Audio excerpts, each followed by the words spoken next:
Hey, welcome back everybody. Just gonna go through the garden right now and harvest some things for the fridge. We're getting kind of low, so we got it. Might as well use it. Start cutting some spinach.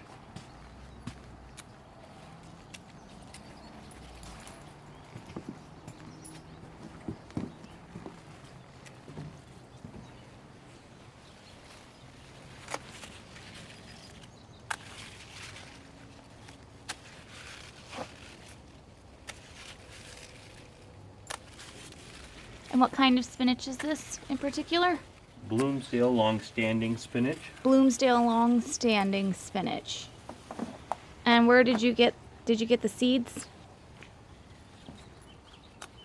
Did you grow them from seeds or did you buy the plant? Started them from seed.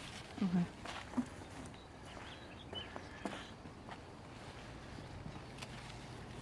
And this is just a quick harvest video.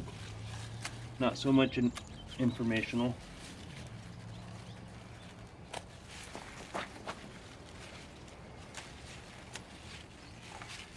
So it might be a little boring, but if you don't want to watch the cutting of it, you can always fast forward to the end.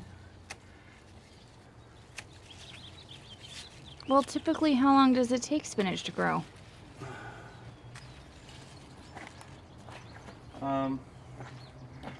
I don't know, check your seed packets. It'll tell you, it depends on your region and what kind of spinach you're growing. There's a lot of variables.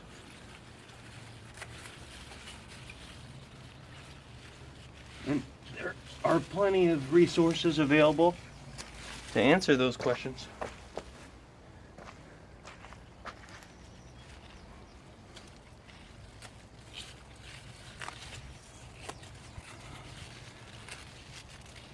The spinach is looking really good. Yeah, it is. And this is to show people how much they can pull out of a little area. Yeah, that's a lot of spinach. And this has been harvested quite a few times. And there's so much you can do with spinach too. You can eat it as it is, saute it obviously, cook it down, boil. So much to do with spinach. It's such a great versatile leaf.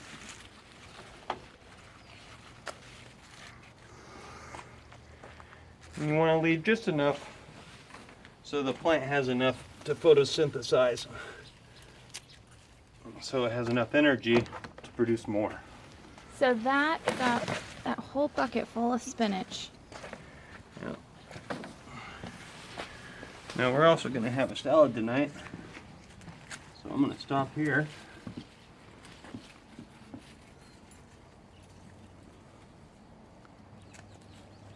Get some lettuce. And these are all sorts of different lettuces that you've got going. They're beautiful.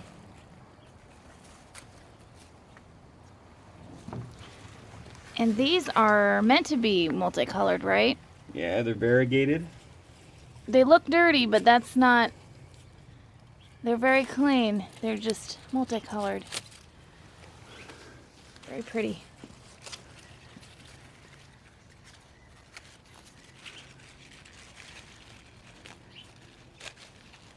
What a beautiful variety.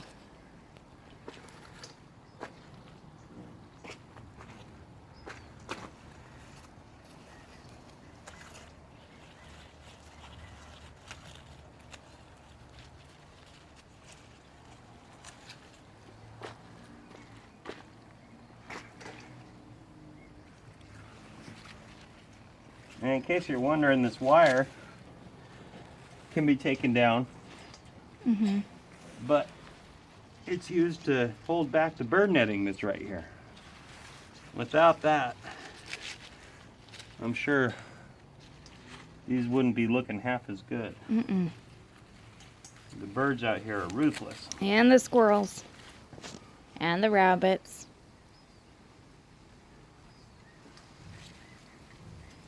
And the rats and the mice. You know, critters gotta eat too. And the raccoons, yeah. Just not gonna make it easy for them. Right. So, It's a beautiful variety. that didn't take me too long.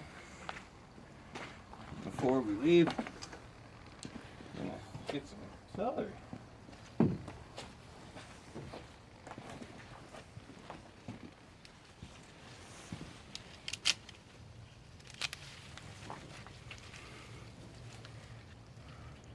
And this celery, we've had quite a few people tell us it's literally the best celery they've ever had. It's just so packed with flavor. I know people usually think of celery and think of it as a bland food, but it doesn't have to be. This celery is just so packed with flavors, and even our 9-year-old just will eat it raw. He asks for it. He loves it. Yeah, it's a whole lot different from Store-bought. the store-bought. That's for darn sure. It definitely is. It's a whole different ball game. And it's so good for you, and you can use the greens at the end for other things too, for juicing, even if you want to toss a little bit in a salad even. Just a wonderful vegetable to have.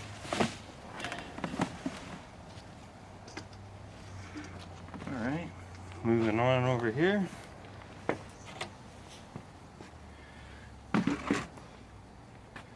Top our salad off with a little red Russian kale.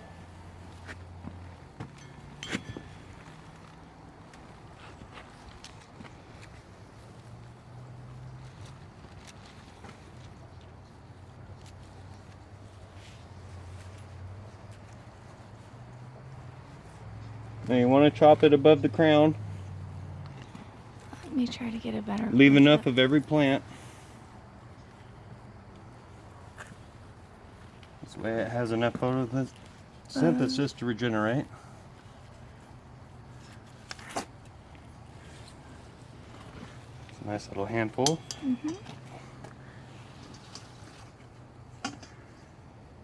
Okay. Moving on to more spinach. Let me see about coming in here too.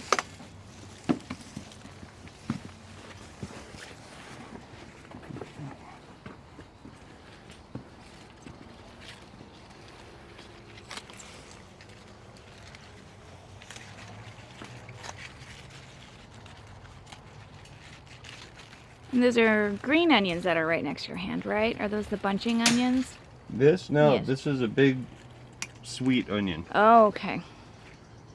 And you got a variety of peas growing up a trellis. And as you see, as I'm cutting a plant, I got other little baby plants ready to. So this way, when the older plants. Zoom in. Right there, those little guys right there.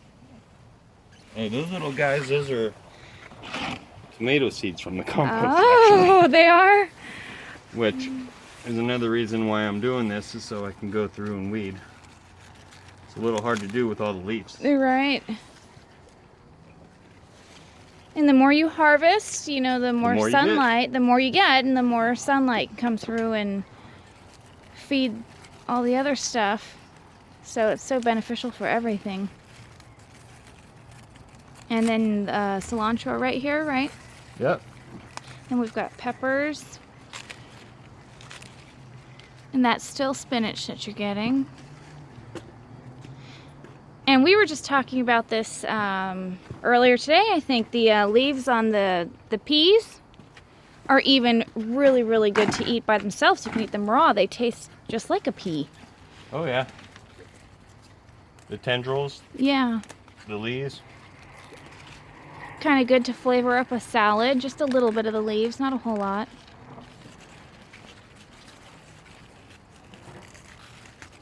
Everything's looking beautiful and green after all the rains we've been having lately. This is about the second day of sun we've had in weeks. Everything is just so green.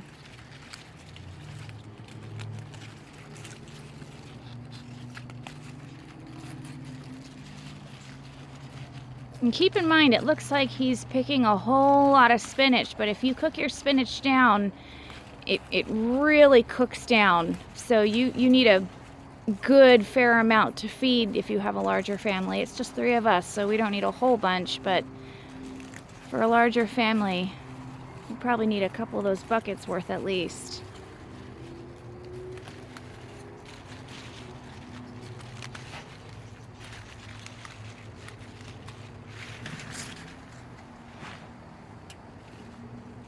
But it's still a wonderful, wonderful vegetable to have on hand. Oh yeah. Not to mention, you can take it in the kitchen, clean it, cook it down, and freeze it into a little brick in a Tupperware. And then stick that Tupperware on your counter for about 10 minutes after it's frozen. Yeah. Dump it upside down, put it in a big gallon Ziploc baggie, and you can accumulate quite a bit. Oh yeah.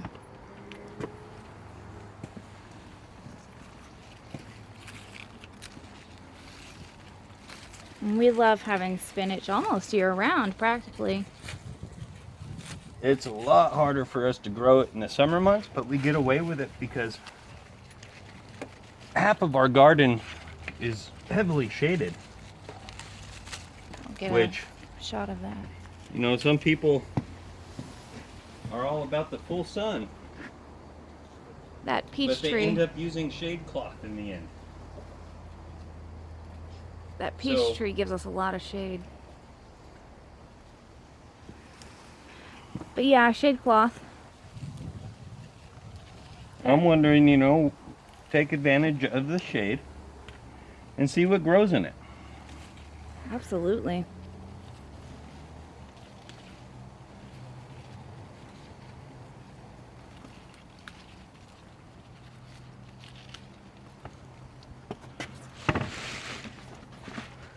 That thing's No. pretty full.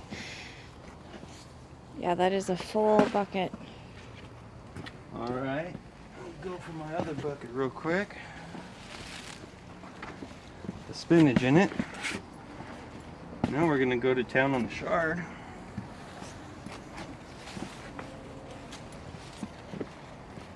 Close up of the chard. This is what the chard looks like. It's a big, beautiful plant. And this cooks down much like the spinach as well. And the great thing about chard is you can, use the leaves as well, raw in salads or whatnot. And obviously it's a huge leaf, so one leaf can get you quite a bit. And then the stalks are very, very, very good if you want to saute them down with a little bit of butter, maybe a little bit of olive oil or even coconut oil I've used before. And they're delicious. Throw them in with the spinach. You've got a good meal. Even for some kids that are picky eaters, you put in all those flavors and they don't even have to know what they're eating. Not to mention, it's colorful. Oh yes, that makes it fun. And it's a beautiful red. That red just pops.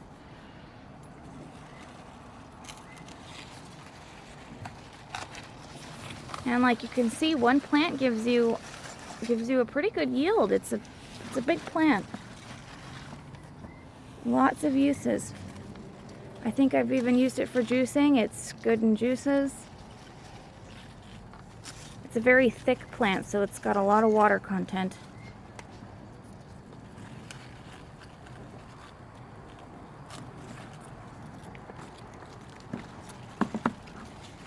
And we've had pretty good luck with the chard, haven't we?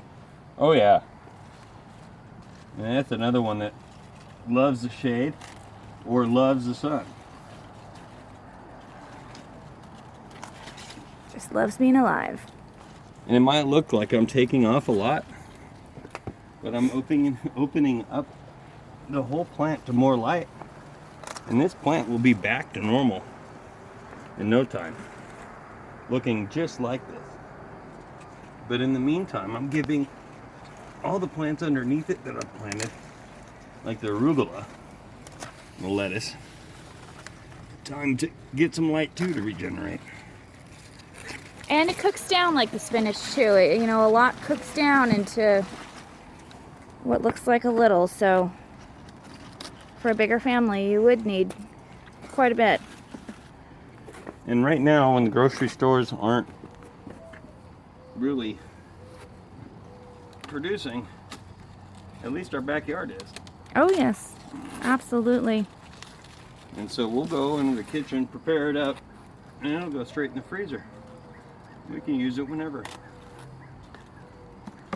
And we just like to, you know, drill it into people's heads that when it's coming out of your backyard, you know what you're putting into your food. You know where it's coming from. You know if you're not using pesticides, if you're using, you know, natural organic fertilizers and giving it all the TLC that it needs, and you know that hard work and all that love is being put right back into your bodies, especially for your children. We'll get a shot of what the chard looks like after we're done. So that's the after shot. It's a beautiful color. And that will totally come back. Quickly too.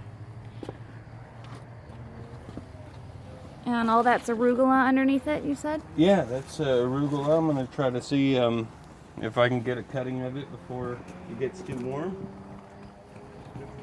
Stay right there. And got one more thing to do in here. And arugula is one of our favorites. It's got that really rich, nutty flavor. So, on to what? How many times have we picked the radishes out of here? A lot. 4. But I need to make way for the beets. And when I planted these radishes, wow. Here, hold them out in beets. your hand. Let me see how big they are. Those are big radishes. And so I want the beets to get some more sun. So I think it's time for the radishes to go. But that's another thing that we'll end up using. Oh, they're so good. Made such a good dish the other night with just some chicken Italian dressing and cooked the radishes right into all that dressing. And they just soaked up all that flavor, and it was probably one of the best meals I've had with radishes ever. It was so good. So obviously I'm going to leave a couple radishes that look like they could actually use more time. But I'm going to get as many of them as possible. And here's the beets that are coming up. Here's some Swiss chard. Yeah, I was going to say, it looks like the chard.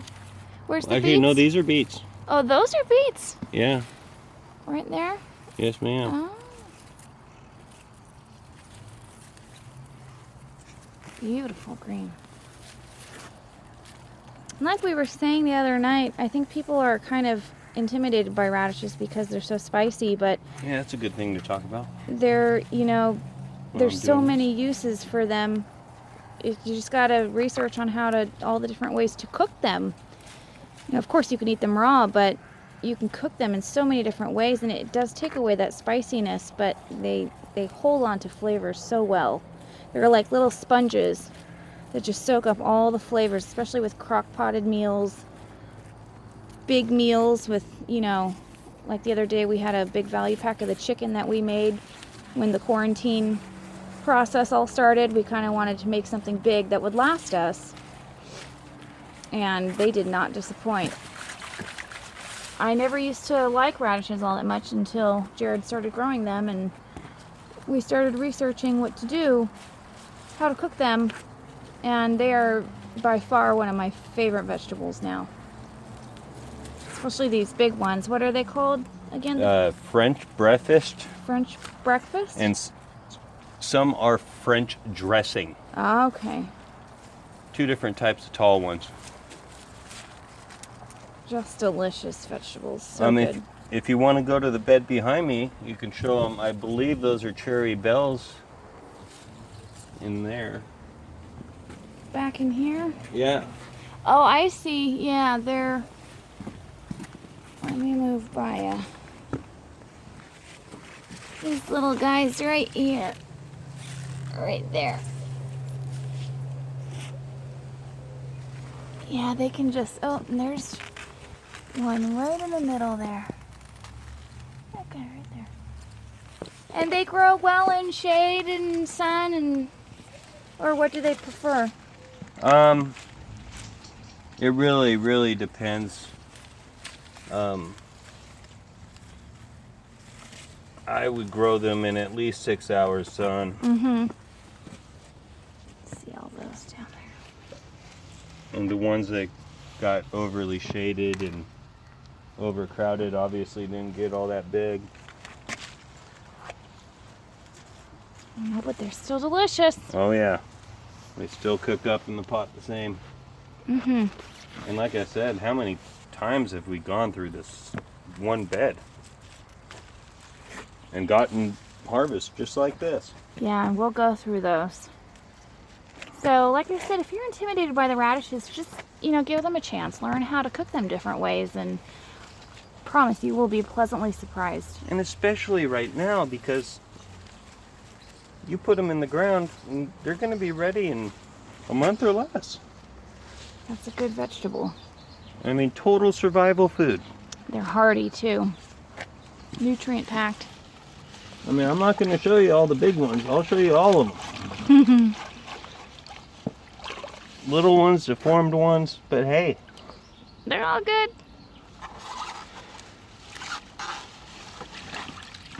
All right, I think, That's a good amount. yeah, I think that's all I had set out to harvest for dinner and future meals. I think I'll just end by laying the stuff out. And these will obviously get washed again. Some of those are so big. Like this one. That's about the size of my hand. I have small hands, but that's a big radish. And all of our beautiful spinach. And this tub right here. Yeah. Riley. Hi, Mom. And there's the dog. He's stepping all over our stuff. Come on, miss. Good girl.